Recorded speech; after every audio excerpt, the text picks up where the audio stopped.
Hoje a LTV Mais Sorocaba abre espaço para uma conversa que vai direto ao ponto. O que está sendo feito de verdade para melhorar a vida de quem vive aqui na cidade de Sorocaba?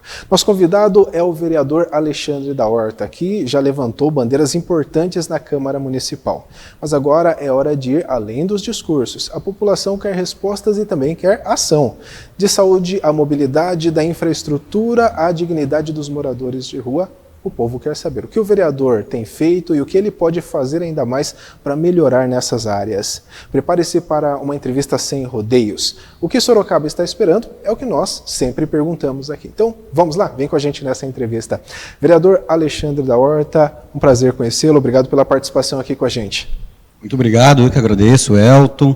Quero deixar aqui um agradecimento a todos da TV aqui. Uma boa tarde para todos. É o seu primeiro mandato como vereador, né? Fala um pouco para a gente sobre como você entrou na política. Isso, é meu primeiro mandato, né? Eu estou na política desde 2013, trabalhei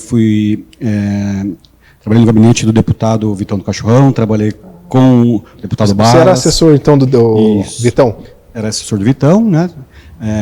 Fui também assessor do deputado Balas. Comecei na política em 2013, né? No gabinete do prefeito Panúzio, onde eu pude trabalhar bastante, conhecer as questões políticas de Sorocaba, poder ajudar ele também em algumas questões que foram realizadas no governo Panúzio. E o que fez você, você era assessor, o que fez você escolher concorrer a um cargo como no caso de vereador? Isso é bastante legal a gente falar, né? A gente está aqui, a maioria dos candidatos, eles sempre trabalham nas causas sociais, estão ligados às demandas dos bairros, na questão da saúde, na questão da educação. Geralmente é o candidato que as pessoas se aproximam e fazem as solicitações, né? E eu estou desde 98 trabalhando com a população, fui presidente já de Associação de Amigos de Bairros, e a gente sentiu a necessidade de a gente colocar o nosso nome à disposição para disputar essas eleições, né? Eu participei de 3 eleições, e graças a Deus aqui, nessa última, a gente conseguiu uma cadeira na Câmara de Sorocaba. Bacana. E qual é a sua expectativa como vereador? Olha, a gente vem com um gás bastante forte, né? Primeiro mandato, então a gente quer trabalhar bastante, a gente quer estar nas ruas falando com as pessoas, a gente tem algumas pautas bastante importantes, que é a causa animal, trabalhar muito pela saúde das pessoas. Particularmente no gabinete do Vitão, o deputado Vitão, eu cuidava da parte da saúde, né? Minha pasta que eu trabalhava era a saúde, então a gente sabe as necessidades que tem a população, né? A gente sabe a demora, que são as filas, né? Quero trabalhar muito pela saúde também.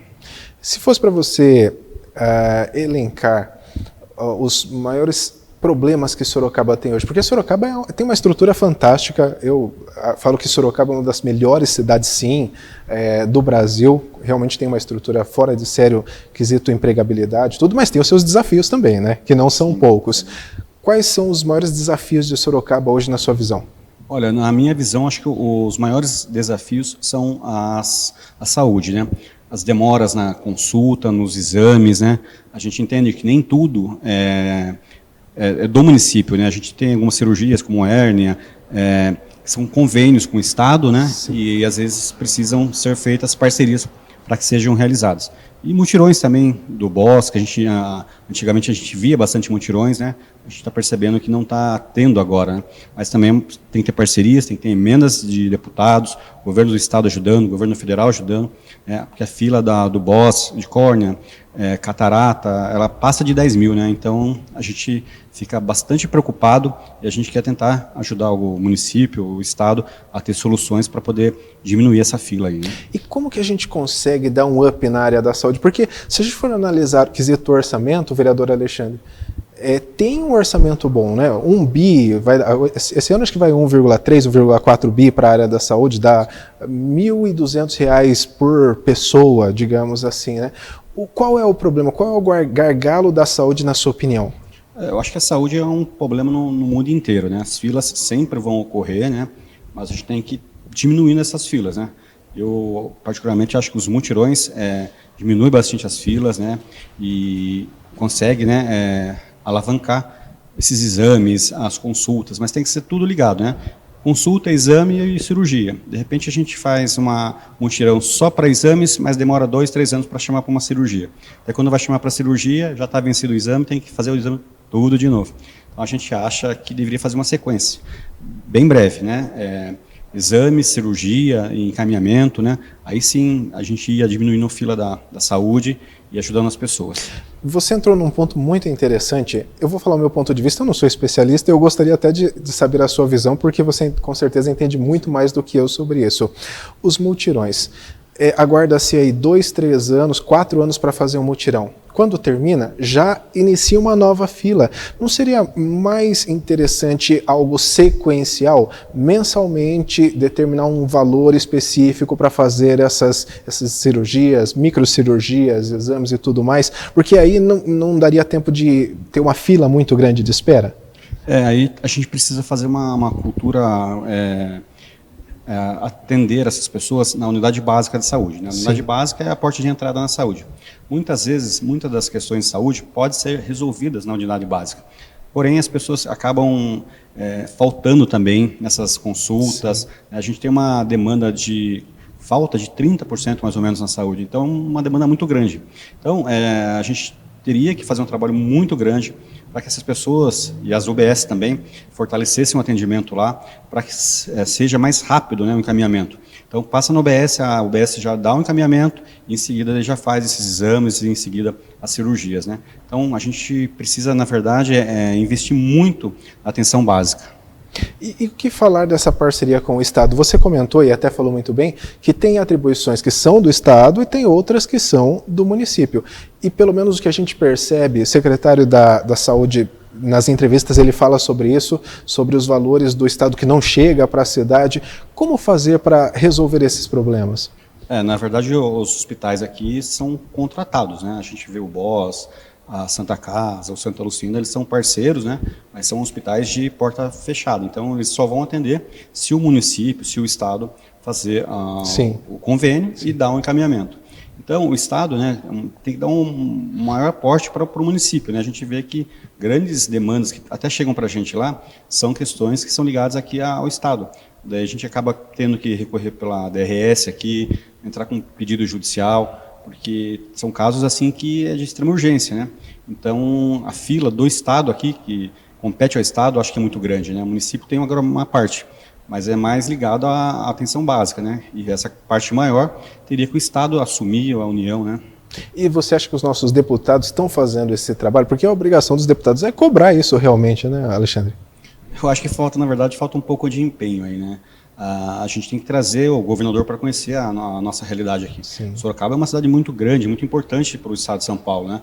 Tem uma arrecadação muito grande. E que recebe pacientes da região inteira aqui, né? Exatamente, recebe pacientes da região inteira, né? Esses convênios através do estado, né? Mas a gente tem aqui grandes hospitais, grandes referências, assim, no BOS, né? A Santa Casa, que está fazendo agora um trabalho maravilhoso na parte oncológica, né? O Padre Flávio está fazendo uma reforma enorme lá, já fez uma parte, ficou muito bom para atender essas pessoas com tratamento de câncer, mas precisa de parcerias, né? Trazer mais os deputados, trazer mais emendas, mais verbas e cobrar do governador uma solução maior para eliminar essas filas, né? Legal. Para a gente encerrar esse assunto da área da saúde, cada vereador tem a sua emenda impositiva e uma boa parte dessa emenda deve ser destinada à saúde. Como você pretende destinar as suas emendas impositivas? A gente tem essa emenda no final do ano, né? 50% é destinado para a saúde. Hoje o valor é 1,5 milhão, 2 milhões? Eu acho que ele é uma porcentagem do orçamento, né? Como houve um aumento no orçamento, eu acredito que ele chegue em uns 2 milhões, 2 milhões e meio. E 50% a gente tem a obrigatoriedade de destinar para a saúde. E a gente quer, sim, ajudar muito a Santa Casa, o Hospital Santa Lucinda, o GEPAS, que faz um trabalho maravilhoso, né? E as outras entidades também são menores, mas também precisa da nossa atenção aí. Legal, então já está tudo planejado aí para fazer essas destinações. Planos legais para a gente possa ajudar, inclusive nos mutirões de catarata, glaucoma, né? A gente pretende ajudar o BOS também nessas questões aí. Muito bom. Vamos falar agora sobre a infraestrutura. Nós sabemos que Sorocaba vive uma situação de vários contrastes. É uma cidade muito antiga, então se a gente pega, por exemplo, o centro da cidade, o quesito de mobilidade, o quesito de calçadas também, é uma dificuldade muito grande de criar um sistema em Sorocaba de... É um sistema antigo mesmo, né? A gente vai descer ali a São Bento, a Rua 15, muito complicado. Mal cabe 2 carros, né? Mas agora acho que essa Tem local que o poste fica no meio da calçada. Aí a gente fala, tem coisas que não tem solução, né? O poste é muito rente ali, naquela leite penteado ali, você não consegue andar com uma cadeira de rodas, né? Então são questões antigas, né? Mas agora com a descentralização do centro, né, a gente vê nos bairros aí, eu tive ontem no Vanelville fazendo umas visitas lá, e lá tem tudo, né? Banco, supermercado, drogaria, vários restaurantes de nome, né? Então acho que desafoga um pouco o centro, né? E o centro, a gente tem praticamente um centro antigo ali, né? Hoje você passa lá, você vê muitas lojas que estão para alugar, né? Então o pessoal está saindo do centro e indo para os bairros, né? Isso ajuda um pouco, né? Mas precisava de uma revitalização, né? Um Viva Centro ali, trazer as pessoas para o centro, porque ali, se você observar no final de semana, vem muita gente de fora, de Tapetininga, Tatuí, da região aqui fazer compra, né? Então dá para a gente revitalizar, é um atrativo comercial para a cidade, né? E você falou muito bem sobre a migração do centro para os bairros, né? Como estruturar os bairros mais distantes? Porque nós temos o Éden, que é região da zona industrial, né, que é extremamente importante, mas fica longe do centro. Aí você tem São Bento, que é o maior bairro de Sorocaba, mas também fica distante. Você tem Brigadeiro Tobias. Então, como estruturar também esses bairros para aguentar essa nova demanda? Eu acho que quando começa os bairros, o município já tem que ir pensando na infraestrutura, né? Hoje você vê, como você falou, São Bento.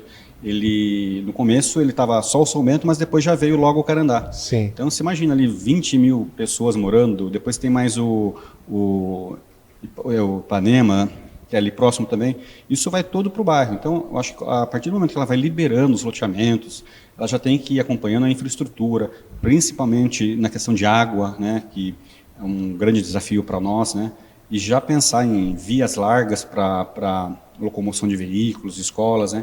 Então, acho que tem que ter um planejamento bem feito quando já vai dando início nesses novos bairros aí. Com certeza, porque a cidade está crescendo muito e está crescendo realmente nas beiradas, né? Exatamente. Então, para estruturar isso dá bastante trabalho.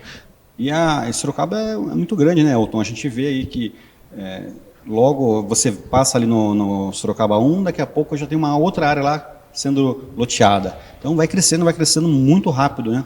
E agora com a expansão dos prédios e tal, um espaço menor, em torres, né? Você imagina um montante de gente que vai para essas regiões. Então, aqui na região da Avenida São Paulo também, você pode observar, centro praticamente, tem muito empreendimento ali, tem um loteamento ali que são, se não me engano, acho que 400 apartamentos. Então é bastante, né?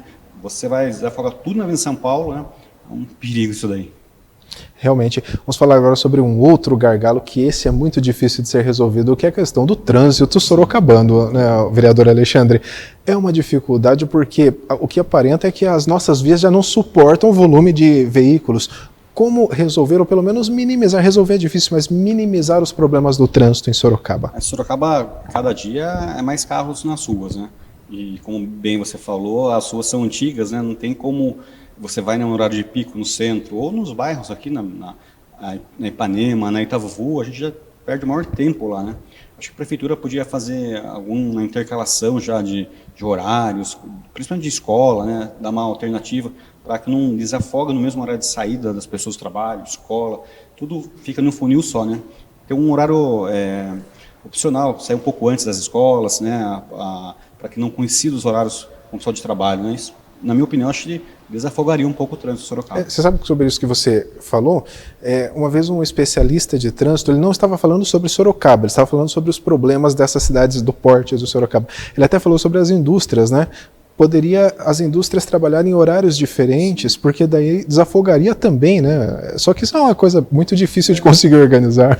E desafogaria tanto para a pessoa ir trabalhar, né? Que pegaria um trânsito mais tranquilo, quanto na volta, né? Sim. Hoje a pessoa vai sair 6 horas do trabalho, mas até chegar na casa demora 1h30, né? Então, e aqui a gente fala em Sorocaba, né? Que é perto.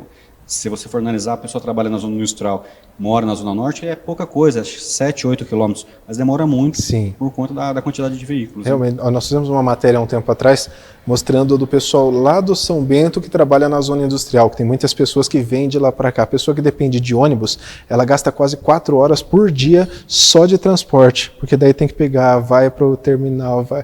É uma dificuldade muito grande. É um tempo que a pessoa poderia estar descansando, Sim. Fazendo uma outra atividade com a família, com os filhos, né?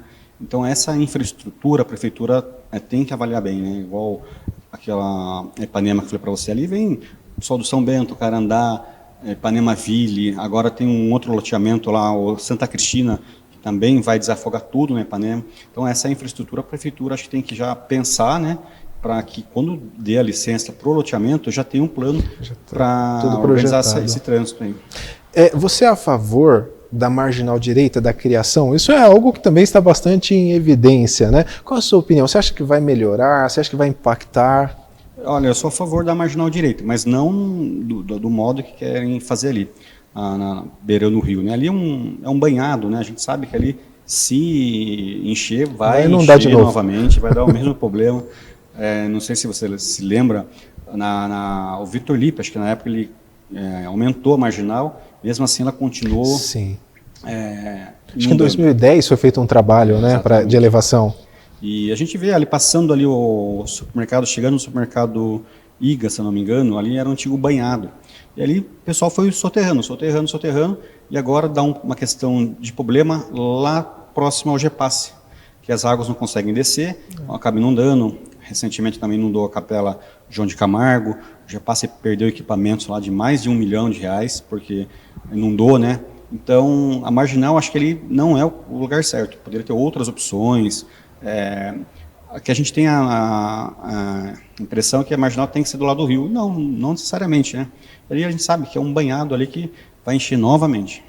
Você sabe que isso é muito engraçado, porque conversando uma vez numa entrevista com um especialista em direito ambiental, ele estava falando o seguinte: por que hoje em dia todas as pessoas, em todas as cidades, eles querem fazer algo próximo do rio? Porque isso já vem de muito antes. Antigamente, quando não tinha estrutura nas cidades, eles faziam próximo do rio para ter todas as facilidades. Mas hoje o pessoal esqueceu que nós já temos essas facilidades, né? Não é necessário ficar construindo realmente ao lado ali para... Não, acho que a gente poderia ter opções. A gente tem as faculdades aqui, as universidades que podem contribuir, mas fazer os corredores, né, os anéis que são feitos aí, não necessariamente precisa passar pelo centro, passar pela marginal, né? Isso é uma questão histórica que acho que não combina mais, né? A gente poderia fazer esses corredores aí para que, ao contrário, as pessoas se desviassem do centro. Sim. E tivesse uma mobilidade maior. É verdade. Você tira aquele fluxo maior dali. Exatamente. E coloca eles ali no redor. Acho que é importante isso. E não precisa ser grandes vias, né? Você pode fazer menor, mas que tenha mais, o fluxo siga mais rapidamente, né? Interessante. Agora, com relação à inteligência no trânsito, por exemplo, os semáforos inteligentes, por que Sorocaba ainda não implementou isso? A gente vê em São Paulo quanto melhorou lá o trânsito. A gente cobra eles falam que mas é o tempo, né? É contagem de veículos que passam no local, a gente vai contando e vai liberando. Mas eu também sinto isso. Você abre o daqui, o dali da frente fecha. E trava tudo. Exato. Eu não sei essa contagem, como que eles fazem, a gente já questionou várias vezes, mas eles ainda não nos convenceram que está certo. Mas você vê em São Paulo o semáforo inteligente, ele consegue calcular, é um semáforo interligado ao outro, e ele consegue, se ele vê que não está vindo veículos, ele aumenta o tempo de sinal verde. Em Sorocaba a gente não vê uma corrida para instalar essas... Em Sorocaba acho que não tem nenhum, se eu não me engano. Não tem, nós somos atrás, aí não tem. São Paulo tem, né? Ele conta os carros, né? Ele verifica através de um sensor, né? Se está tendo bastante volume, vai liberando. E isso é importante, né? Acho que falta investimento. Foi feito pedido na Câmara com relação a isso ou ainda não? Eu acredito que ainda não, né? Nós entramos agora no primeiro mandato, mas eu vou verificar, posso verificar se foi feito. Eu acho que é interessante. Eu penso que tudo que for de tecnologia que vai facilitar a vida da população é interessante, né, vereador? São medidas assim simples às vezes, né? Eu fui no hipermercado esses dias e achei legal que dentro do mercado agora já tem a luzinha que você vê onde está liberada a vaga ou não. Então é uma questão fácil de resolver. Acho que tem condição de fazer o próprio pessoal aqui das universidades colaborar com isso daí. Com certeza. Mas vou fazer essa indicação para o pessoal da CEMOB. Agora vamos falar sobre segurança, que é outro calcanhar de Aquiles, eu acho que de qualquer cidade, mas Sorocaba, como é uma cidade que está crescendo muito, acaba sofrendo mais com isso, né? Qual é a sua visão para melhorar um pouco mais, para dar uma sensação maior de segurança para o morador de Sorocaba? Olha, a gente tem bastante reclamação, é sobre pequenos furtos, né? Antigamente a pessoa furtava para ter um bem maior, para roubar, mas hoje não, ela usa para droga, né? Sim. Então ela entra em qualquer casa, acaba roubando um botijão de gás, roubando coisas menores, né? E o que acontece na nossa avaliação e o que a gente está fazendo nesse plano de trabalho é uma fiscalização efetiva nos ferro-velhos. A gente já conseguiu fechar alguns, né? A gente vê que, é lógico, só vai ter quem roube se alguém comprar, né? E isso está sendo dificultoso, né? A prefeitura fazer essa fiscalização. Nós solicitamos à Secretaria que cuida dessa parte para que ela aumente o efetivo, né? Hoje o ferro velho você passa, está tudo fechado durante o dia. Eles abrem à noite para poder comprar esses produtos furtados aí e acaba dando um prejuízo tremendo para as pessoas. Às vezes vai numa casa, tira uma fiação e a pessoa tem o maior trabalho para repor aquilo lá, né? E ela vai lá, acaba vendendo a troco de uma pedra de crack. Isso é uma dificuldade que a própria prefeitura, a questão de segurança, tem que trabalhar muito. O vereador Alexandre, na área de segurança, a gente percebe isso até pelas apreensões da polícia, pelas prisões, né? O maior volume de prisões e apreensões da polícia é mais na região central. E aí os bairros que ficam nos arredores acabam sofrendo um pouco com a falta de vigilância constância, com a falta de patrulhamento constante, né? Tem a polícia lá, mas não no volume, por assim dizer, né, de patrulhamento que deveria ter. Como resolver isso? A gente sabe que a polícia militar, por exemplo, é o Estado que organiza, mas será que o município não pode tentar conversar para levar segurança também para os bairros mais distantes? Eu acho que assim, o que atrai as pessoas a roubarem nos bairros são o ponto de venda de ferro velho, que compra o que é roubado. Isso a gente já confirmou, né, fechando alguns ferro velhos, a gente percebeu que diminuiu a questão de roubo, né? Agora, a Polícia Militar também não consegue dar atenção para esses pequenos furtos, né? Impossível, né? Então, agora tem um projeto também na Câmara, que vai ser votado, acho que na terça-feira, né? Que fala sobre a Polícia Municipal?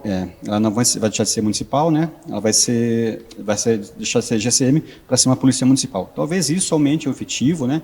O prefeito Manga sinalizou que vai chamar mais guardas, né, se não me engano, vai chamar mais 200 guardas municipais, que talvez dê uma minimizada nessa questão, né? Você acha que esse projeto ele vai passar? Porque eu acho um projeto interessante, desde que seja muito bem estruturado, porque tem que ter um treinamento muito bom para transformar guardas em policiais, tem que ter um treinamento muito bom. Mas o que a gente percebe é que em cidades que foram implementadas a polícia municipal substituindo a guarda municipal, a justiça está revertendo e fazendo voltar a guarda municipal. Você acha que o caminho é a polícia municipal mesmo para dar um suporte até para a polícia militar? Eu acho que, na verdade, assim, a questão da polícia, a guarda municipal é o patrimônio público, né, os próprios, né, e já tem vários pareceres de inconstitucionalidade dessa mudança. Sim, eu acho que talvez não passe na Câmara por isso, né? Eu pensei nisso. São funções diferentes, né? Porque na verdade assim, o que o judiciário, até acompanhando uma das decisões, o que o judiciário entende é o seguinte: não adianta criar mais uma polícia, tem que fortalecer a que já tem, porque o Estado já tem. São obrigações diferentes, né? O Estado tem que cumprir com a função dele, né? E o município é uma outra legislação, uma outra questão, né? Que daí entra a guarda municipal, que guarda os próprios públicos, praças e tudo mais, né? Postos de saúde, a gente vê que antigamente era furtado, né? Então cada um, acho que na sua área, né? Eu acho que a questão da polícia cabe ao Estado.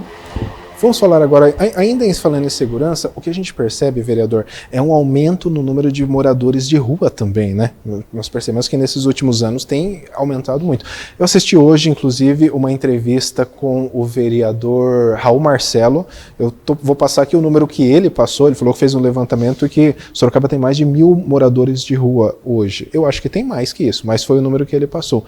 Como melhorar um pouquinho mais nesse quesito, tirar essas pessoas da rua, estruturar melhor isso? A questão dos moradores de ruas, ela é bem complexa, né? A maioria deles, quando você chega para ajudar, eles não querem. Porque tem que ir para um abrigo, não querem deixar bebida, coisas também, às vezes, que a gente está lutando também, os abrigos não têm lugar para deixar o cachorro, às vezes o morador tem um cachorro, daí não pode levar o cachorro, ele não vai para o abrigo, e também tem muito morador de ruas que não são de Sorocaba, eles vão vindo de outra cidade, né, e acho que pega também a onda, né, vem morar em Sorocaba. E vem junto. Né, e é uma questão muito grande.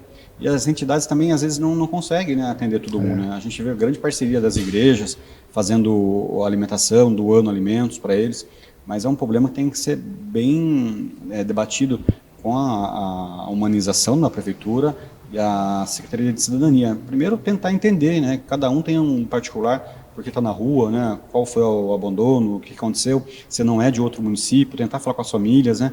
E tentar dar uma dignidade para eles também, né? Porque não é complicado, a pessoa fica na rua, não tem perspectiva nenhuma, né?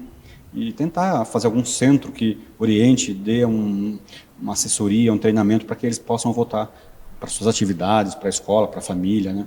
Bacana. Vamos falar agora sobre uma das causas que você está sempre à frente, que é a causa animal também, né? Fala um pouco para a gente sobre o que está sendo feito hoje em Sorocaba em prol da causa animal e também, se quiser falar das suas ações, fica à vontade. Maravilha, Elton. A causa animal a gente vem trabalhando há muito tempo, né? A gente está quase finalizando, se Deus quiser, logo inaugura a clínica veterinária, né? Uma clínica de bastante importância para Sorocaba, né? Para os protetores que trabalham na causa, para as pessoas que não têm condição de levar o seu pet para consulta, né? Às vezes passa necessidade e o cachorrinho, o gato, às vezes acaba sofrendo. O prefeito Manga fez essa promessa na campanha, o prédio está quase pronto, né? Agora está recebendo alguns detalhes do governo do estado e também licitando a OS, não sei se vai ser uma organização social ou uma ONG que vai administrar, para que dê início aos atendimentos. Está quase pronto lá no Jardim Betânia, próximo ao Lar São Vicente. A gente acompanha sempre essa questão e, se Deus quiser, logo ela vai estar aí, né? A gente também trabalha muito pela causa animal, no bem-estar animal, né? As campanhas de castração que a gente está fazendo. O deputado Vitor Lippe está trazendo um número grande de castração. Acho que em 5, 6 anos a gente vai castrar quase 10 mil animais em Sorocaba. Uma verba do deputado federal Vitor Lippe, e isso para a gente é bastante importante, né? Para a causa animal em Sorocaba, a causa animal ganha, né? Os protetores ganham, aquelas pessoas que não têm condição de fazer uma castração, né? Ela vai ser contemplada. Esses trabalhos que estão sendo feitos envolvem aquela microchipagem também para ter o controle da população canina de rua? Isso, exatamente. A gente, quando solicita para os deputados, para quem entra com essa emenda para a gente, que seja um grupo de ações da causa animal. Dentre esses grupos, a castração ela contempla o chip, a vacina, né, a medicação e também alguns casos agora que é bastante importante, que é a roupinha cirúrgica. Às vezes a pessoa que já não tem condição nenhuma de levar para castrar, ela precisa de todos os amparados. E vem com a microchipagem também. Isso é interessante. Eu não sei porquê, se você puder até esclarecer, antigamente eu me recordo que havia esses serviços que iam no bairro, né? Hoje em dia parece que não tem mais isso, né? De ir no bairro para fazer esses serviços, assim. Eu tive em uma outra rádio, se não me engano, terça-feira ou segunda, e eu falei justamente isso, né? A gente tem um projeto na Câmara que chama a castração permanente em Sorocaba. Porque hoje você traz uma empresa de fora para ela fazer uma castração.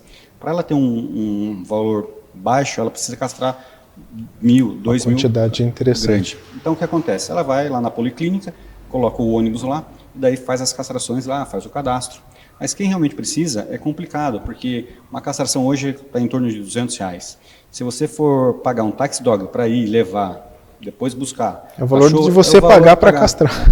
Então, não contempla essas pessoas. Antigamente, quando eu era criança, eu lembro disso. A gente fazia bastante campanha e até gincana nas escolas para divulgar com papelzinho. Nas escolas, na igreja, no posto de saúde, passava com o carro de som, falava, vai ter castração no bairro e tal. Aí a pessoa consegue levar os animais. Então, para que isso ocorra, é necessário que seja menos castrações nos bairros, né? Tipo, não contemple 1.000, 2.000 castrações, mas que a empresa vá lá e faça 200 castrações. Sim. Hoje ela vai fazer aqui no Éden, Cajuru. Faz por região dali, né? A gente consegue divulgar, depois vai para o Carandá, vai para a Vila Hortência, Vila Aro, e a gente consegue daí atender a população. Mas tem que ser durante o ano todo, tem que ser uma campanha de castração permanente. Interessante. Tem outros assuntos da causa animal que você acha importante colocar para a população? Olha, a gente está fazendo uma campanha bastante efetiva contra os maus tratos. A gente está compondo uma comissão na Câmara para que a gente crie a Polícia Municipal do Bem-Estar Animal, né? Como que vai funcionar? Só explica para a gente. Hoje a gente trabalha com uma lei de proteção aos animais, que é uma lei federal, né, de 98. Então a gente está criando agora um grupo para que a gente debata aqui as leis municipais de maus tratos, para que a gente tenha, né, o que defender, o que punir, e logo em seguida criar essa patrulha animal, Mas daí vai ser uma nova força de atuação, Isso. Não vai ser integrado a nada que já existe. A gente pretende usar a Guarda Municipal. A Guarda Municipal. Daí poderia colocar a Guarda Municipal de proteção ao meio ambiente ou uma outra forma, mas que cuide da causa animal, né? Porque a gente recebe diariamente denúncias de maus tratos. A gente recebeu agora de um cavalo que é de grande porte, que estava amarrado com a pata lá, ele já tinha até perdido o casco já, está sendo cuidado. Diariamente tem casos de maus tratos, mas a gente não tem uma lei efetiva que o que denomina o que é maus tratos ou não. Porque a gente monta agora a patrulha animal ou o bem-estar animal de combate a isso, a gente não tem como chegar no local e falar o que é maus tratos ou não. Então a gente está definindo essas leis para que a gente possa daí fiscalizar e cobrar e punir, principalmente punir essas pessoas. As leis federais não englobam isso, não? Ela é bem ampla, né? Ela é uma lei muito antiga, de 98, então ela não define, vamos supor, o cachorro está amarrado, isso é maus tratos? Não sabe se dizer. A pessoa deixou num cordão e colocou uma corrente, é maus tratos? A gente não sabe dizer. Daí dificulta para a polícia ambiental, para a polícia do bem-estar, qual for, fiscalizar, né? Então a gente precisa primeiro fazer essas leis, né, de combate aos maus tratos, colocar penas severas para essas pessoas, para que não ocorra, né? Porque a causa animal é uma torneira aberta. Então, se a gente não for fazendo as questões escalonadas, a gente vai atropelando e não vai fazendo que seja efetivamente essa correção, essa ajuda para as pessoas combaterem maus tratos. Nós percebemos que essa composição da Câmara tem um pessoal bem engajado com essa causa animal. Se a gente pegar essas últimas sessões aí, vários projetos foram votados. Teve um que eu acompanhei também, que eu sempre gosto de acompanhar a sessão da Câmara para estar por dentro do que está acontecendo em Sorocaba, que foi a sorteio de animais também, né? Explica um pouco para a gente sobre como funciona isso. Na verdade, já é crime, né? A gente também entrou com um projeto para que não seja divulgado nas redes sociais a venda de animais, né? Que na verdade é bom a gente explicar para o pessoal que já não pode, né? Não pode divulgar a venda de animal em grupo de WhatsApp, exatamente. Isso já é proibido por lei. E a gente vê, né, a Páscoa chegando, muita gente comprando coelhinho, a pessoa dá o coelhinho para a pessoa, depois não tem o que fazer, descarta o coelho, né? Então a gente é totalmente contra a venda de qualquer tipo de animais, né? Eu participo efetivamente de uma campanha Adote Não Compre, né? E a gente trabalha muito nessa questão do bem-estar animal, né? A gente teve agora também acompanhando a questão do Sandro no zoológico, um elefante que está lá há mais de 50 anos, e graças a Deus agora foi construído o brete dele, que vai dar conforto para levantar o elefante, para poder fazer os exames, tirar sangue, ver o estado de saúde do elefante, né? Que é uma questão de bem-estar. A primeira vez agora que foi inaugurado esse brete faz uns 15 dias. Então, para o elefante Sandro é um grande ganho, né? Os veterinários vão conseguir ter possibilidade de avaliar melhor ele. Sim. Então a gente fica muito contente com essa conquista, que foi uma luta nossa também. Eu vou até acrescentar algo. Nesse final de semana nós fomos no zoológico de Sorocaba e a gente comentou exatamente sobre isso. Estava eu e a Josi e nós comentamos o seguinte: aquele local onde o elefante entra, nem cabe ele mais. Então não está precisando de uma reforma, alguma coisa ali também? A gente já protocolou esse pedido. Nós reparamos isso, até a Josi está ali, a nossa assessora, assistente, né? A gente falou exatamente sobre isso. A gente começou a olhar e falou: olha, ele não consegue nem entrar direito lá. Ali, na verdade, ele é um local para ele se alimentar, né? Sim. E agora ainda foi colocado esse brete, né? Vai demorar um certo tempo, né, para entrar, porque ele precisa entrar automaticamente lá. Então o pessoal vai colocando ração aos poucos, vai tratando para que vire uma rotina ele entrar no brete, né? E ali é o local que ele se alimenta. Mas a gente já pediu um estudo para os biólogos para que façam um ambiente maior, principalmente no lago onde ele fica ali, né? A gente entende que é um elefante grande, né? É igual a pessoa idosa, né? Chega uma época, ela não quer ficar no espaço grande, quer ficar no cantinho dele, né? Mas ali dá para melhorar, sim, fazer uma parte de sombra, né? O Sandro é um elefante asiático, então, por naturalidade, ele vive só, né? Diferente das fêmeas, né? Mas ali contempla um melhoramento, colocar uma piscina maior para ele, né? Eu me recordo que, não sei se foi o ano passado ou ano retrasado, tinha uma ONG que queria até levar ele para um santuário. Você acha que isso é viável ou não? Eu acho que eu era a favor, mas agora nesse momento, pela idade dele, eu acho que não. Ele já está com uma idade avançada, né? Está com mais de 50 anos, e colocar ele num santuário corre o risco de ele cair e se machucar e morrer, né? Então a viagem também é muito longa. Para você ter uma ideia, só para ele acostumar uma jaula para ele até lá uns 3 meses. Então eu acho que é inviável agora, né? Agora eu acho que é importante dar o bem-estar para ele ali, até porque ele conhece os tratadores, já está acostumado com o ambiente ali, já está acostumado com o tempo de zoológico que ele está lá, né?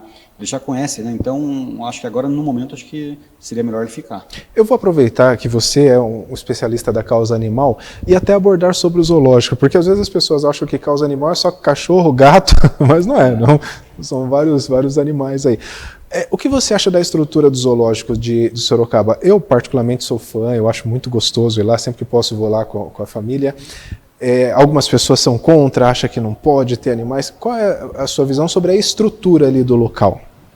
Olha, referente à estrutura, eu tive também semana passada lá. A gente acha que está meio precária, né? Tá feio o zoológico. Foi o que nós comentamos. A palavra certa está feio. E precisa dar uma arrumada, as calçadas estão quebradas, o banco está em local errado, porque as aves ficam nas árvores e vai sujando todos os bancos.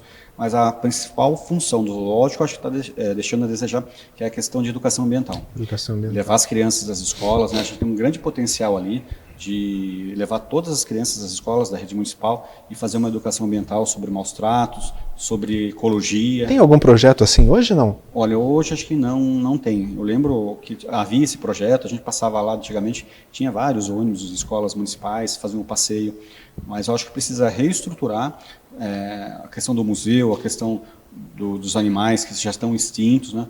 Para que volte essas crianças lá, que tenham acompanhamento de biólogos, de professores, né? Isso é muito importante, né? A criança cresce com uma outra mentalidade, né? Uma conscientização maior do bem-estar e proteção dos animais. Eu sou leigo, então se eu falar alguma besteira aqui, você me perdoe, pode me corrigir.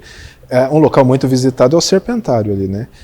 A gente olha lá, parece que o espaço é pequeno para aquelas cobras, serpentes enormes que tem lá, né? Tem piton, tem um monte lá. É isso mesmo ou não? É naquele padrão mesmo tem que ser? Eu acho que ali a gente precisa fazer um estudo maior, né? A gente tem uma visita Por isso que eu tô falando, eu sou leigo, eu não entendo disso, né? Por isso que eu estou te perguntando. O Zoológico de São Paulo, tem um outro zoológico que a gente vai visitar, para ver como é a estrutura, né? A gente teve aqui recentemente aqui no Santuário dos Primatas, né?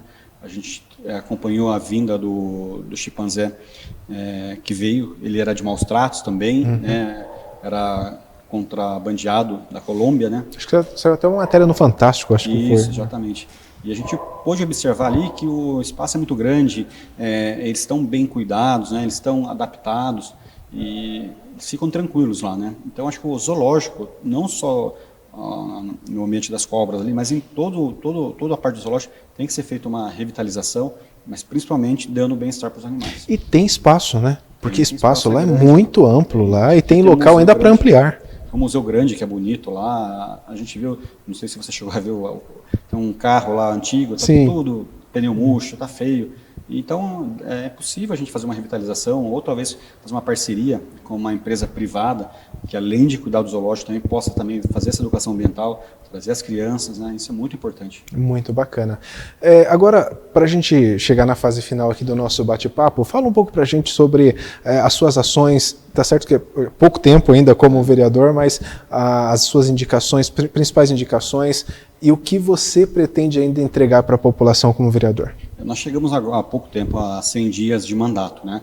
Nós fizemos mais de 100 indicações entre requerimentos, indicações, projetos de lei, né? A gente tem trabalhado bastante para fazer projetos efetivos na área da saúde, que a gente vai entrar agora semana que vem já com alguns projetos, da questão também ambiental, as leis de proteção que a gente está fazendo, o trabalho de pesquisa também sobre a questão das escolas municipais receberem a orientação de profissionais na questão de bem-estar para as crianças. A gente está fazendo essa elaboração, são quase 60 mil crianças na rede municipal, que pode transformar isso daí, né? Chegar para os pais, falar sobre a questão da causa animal, do bem-estar animal. A gente tem lá no Parque Tecnológico uma escolinha lá, uma pista de trânsito, né? E a gente vê a importância, eu estive lá vendo, as crianças sabem que não pode passar no vermelho, quando está com os pais no carro, você vê passando, né? Chama a atenção, eu achei muito bacana isso daí.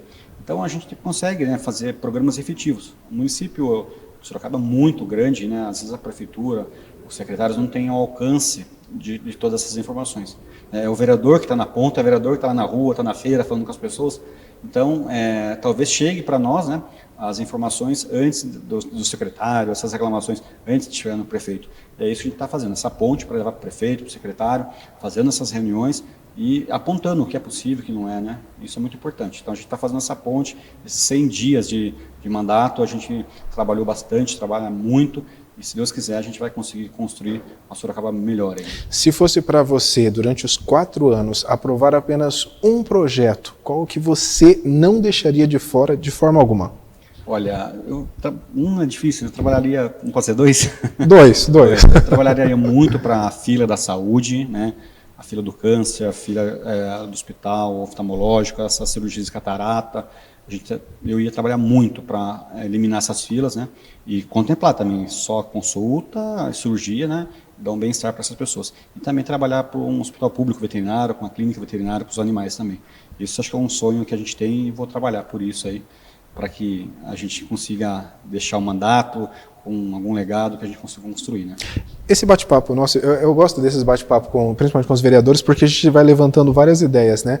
Nós falamos sobre a saúde, você falou sobre isso, que eu acho fundamental, essa fila que está e é enorme, mais de 100 mil pessoas, se juntar todas as especialidades, é uma coisa absurda. Eu vou falar uma besteira aqui, que talvez seria legal até conversar com os outros vereadores sobre isso. Os vereadores têm a emenda positiva, são 25 vereadores, para a saúde 1 milhão para cada um, 25 milhões para a área da saúde, que eu sei que destina para a Santa Casa, eu sei que...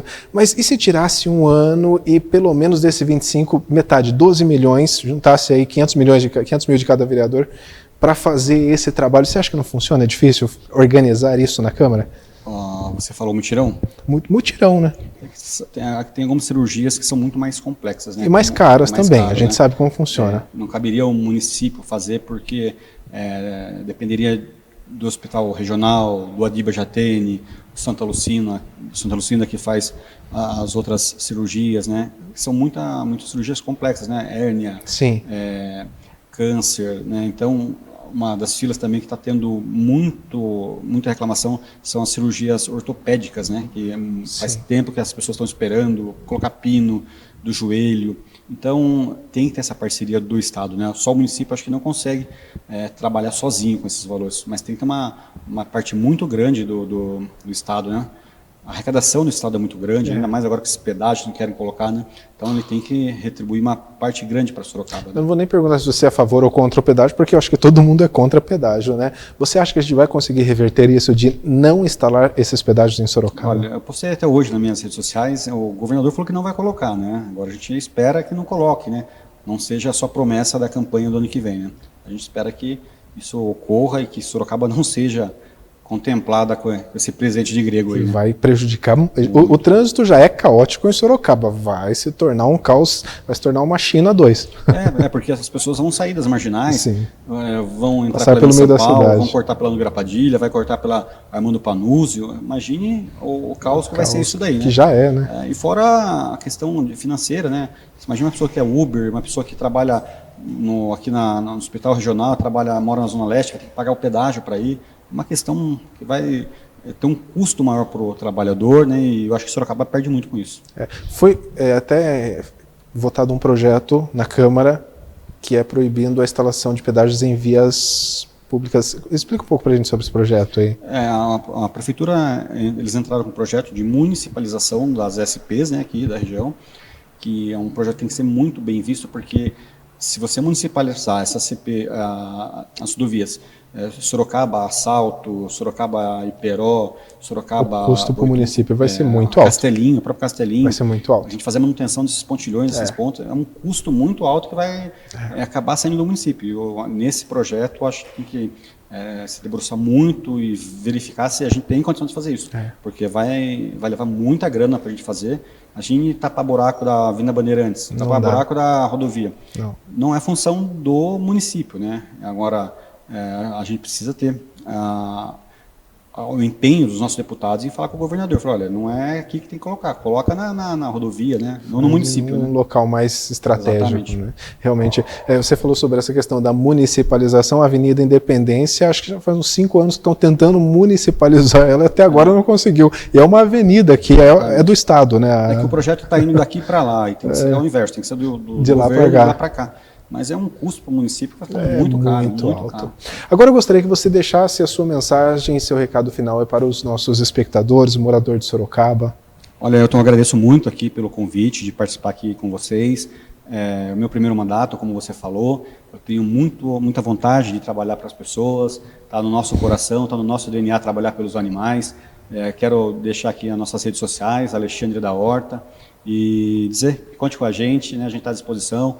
Sou um vereador bastante fácil de se achar, eu fico na Câmara, estou nas ruas também, é só ligar no nosso WhatsApp e nos acompanhar pela rede social, que eu estou à disposição. Fico muito contente por estar aqui e contem sempre comigo. Bacana, e também se você permitir, a gente até vai deixar o contato do seu gabinete aqui, né, para o pessoal que tiver alguma demanda ou quiser conversar com o vereador, apresentar ideias também, né? Porque é interessante, a população às vezes tem uma ideia bacana, traz para você, vai lá e... a gente não consegue alcançar o pedido da população, né? Então é importante eles virem até a gente, né? Porque de repente alguma coisa a gente não enxerga, né? E é tão fácil de resolver, e olha, uma mão que está errada aqui de rua, e a população que está na ponta, é eles que sabem o que precisa, né?